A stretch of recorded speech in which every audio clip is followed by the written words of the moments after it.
Ambassador Crixtal adjusted his breathing apparatus nervously as he watched the human delegation set up their cultural exchange activity in the pristine gymnasium of the Galactic Unity Station.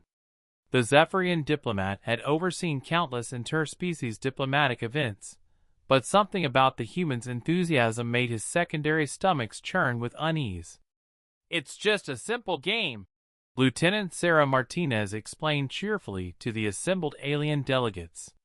"Dodgeball. We throw soft rubber balls at each other until only one team remains. Great for building camaraderie."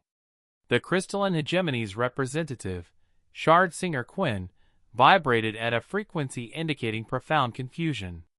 "You throw projectiles at allies? For enjoyment?" "Exactly," Sarah beamed, bouncing one of the red rubber spheres in her palm. "Don't worry, these are regulation Earth elementary school balls. Completely harmless." Dr. Velnara, the expedition's xenobiologist, had been taking detailed scans of the humans since their arrival. Her readings troubled her deeply, but she hadn't yet shared her findings with the other delegates. Humans, she had discovered, possess bone density nearly 4 times that of most spacefaring species. Their muscle fibers showed redundant strengthening that suggested evolution under extreme gravitational stress. Most disturbing of all, their reaction times measured in the 150 millisecond range, faster than some species' autonomous defense systems. "Perhaps," Ambassador Crixtal suggested delicately, "we should observe first, to better understand the cultural significance?" "Nonsense!" boomed Captain Rodriguez, Sarah's companion. "The best way to understand humanity is to jump right in. Besides, what's the worst that could happen?" The first throw came without warning. Sarah, demonstrating proper form, casually lobbed what she considered a gentle underhand toss toward the alien team. The ball moved at approximately 40 kilometers per hour, a leisurely pace by human standards. The Zephyrian delegate, who attempted to catch it, was launched backward 6 meters. "Medical emergency!"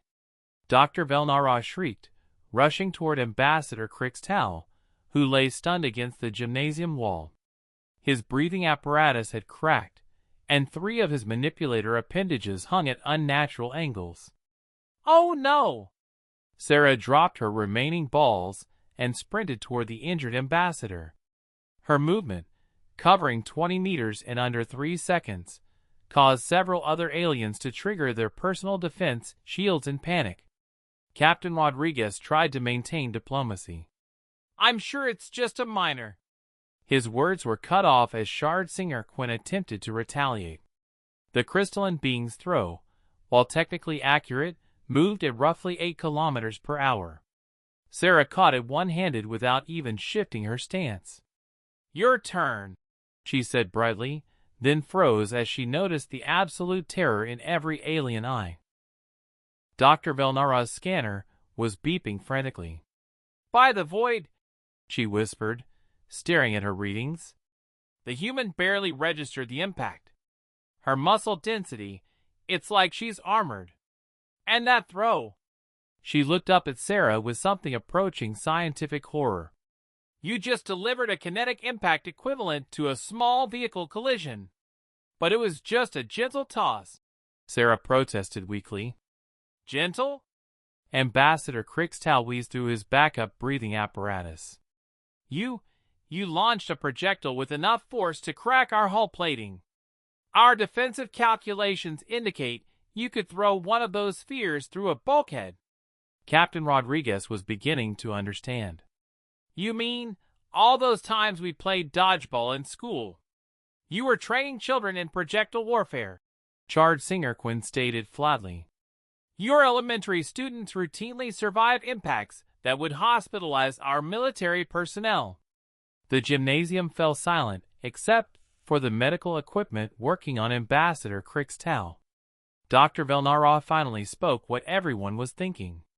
"No wonder humanity dominates every sporting event in the galaxy. You're not playing games.